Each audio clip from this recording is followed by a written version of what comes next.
Hello, dear friends. Good morning, good afternoon, good evening. We have come again with another information, and this one is coming actually from Kenya court.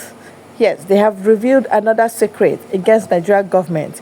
You know, truth is something you cannot bury. Because I keep saying it, there is God in truth, and there is truth in God. So it's a mystery. Anything hidden, it's just give it a time. And this happened since 2021. And it's coming out right now. I want us to pay rapt attention to this revelation coming from Kenya courts to Nigeria as a whole, especially to Biafrans, so that you know that Nnamdi Kannu has gone through a lot, and it's because of injustice that is making him to go through what he's going through. A Kenyan legal correspondence to Nnamdi Kannu's legal team, as well as Justice Mwita, for their tenacious commitment to this cause. The indigenous people of Biafra, IPOB, wishes to formally announce a resounding judicial earthquake that has shaken the legal foundations of the fraudulent rendition of our leader, Oyendu Nnamdi Kannu. In a historic, courageous, and landmark judgment delivered, the High Court of Kenya, sitting in Nairobi, found that the abduction, incommunicado detention, torture, and illegal transfer of Nnamdi Kannu from Kenya to Nigeria in June 2021 was unlawful, unconstitutional, and a gross violation of his fundamental human rights under Kenyan and international law. The judgment vindicates our concerned position that what transpired in Nairobi in June 2021 was not extradition but extraordinary rendition, a criminal act of state-sponsored international terrorism involving the highest authorities of the Nigerian and Kenyan governments. We are grateful beyond measure to the brilliant legal leadership of Professor P.L.O. Lumumba, lead counsel in the Kenyan litigation, whose courage, clarity, and tenacity led to this monumental legal victory.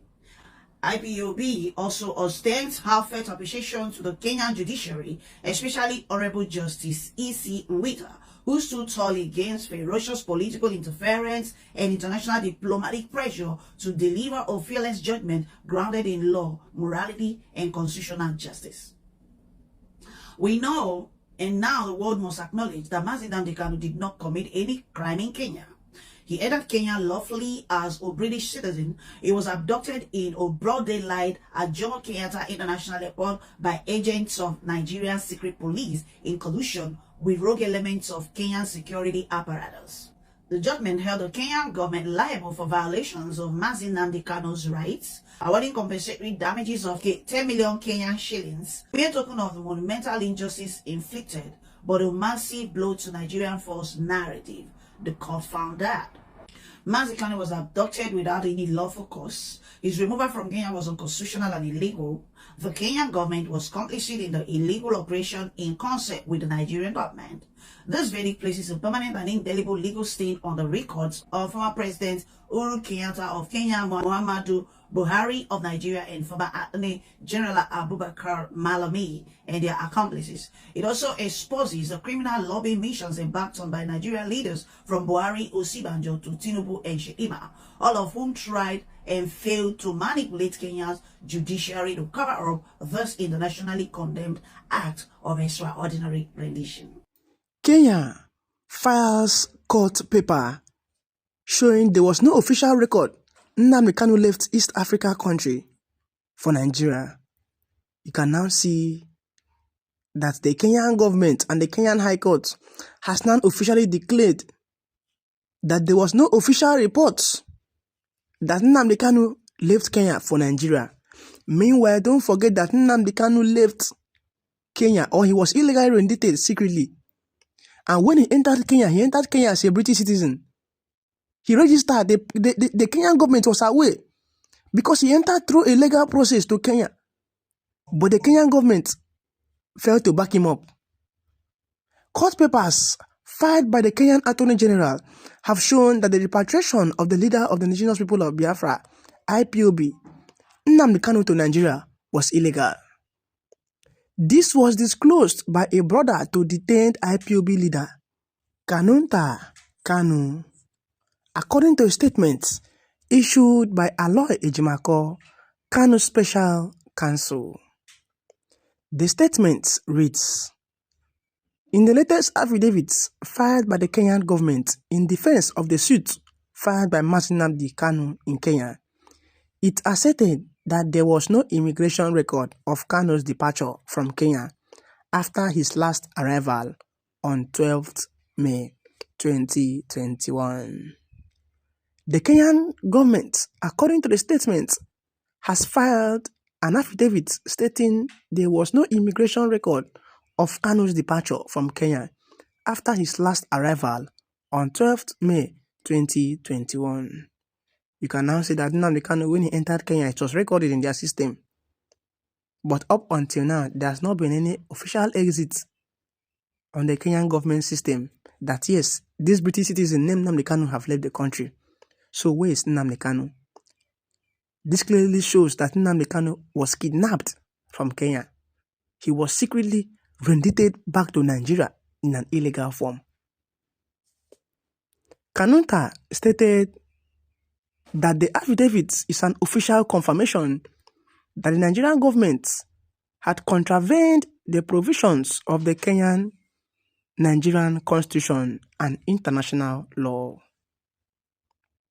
In the affidavits drawn up and filed by the Attorney General of Kenya and deposed to in Nairobi, Kenya on 10th February 2022, the government of Kenya attached Kannu's arrival and departure record from Kenya from 17 July 2019 to 12th May 2022 when he last entered Kenya.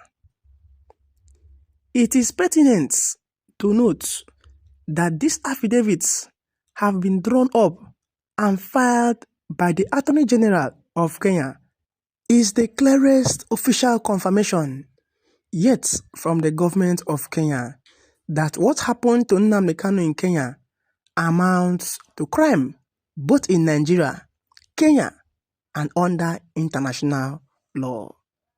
You can now see that the Kenyan government has now given their final verdicts after reviewing everything that what happened to Nnamdi Kannu in 2021 is a crime both in Nigeria, Kenya, and under the international law. Well, at this point in time, Nnamdi Kannu has been vindicated and there is no reason he should continue being kept in a DSS custody because he has no case to answer.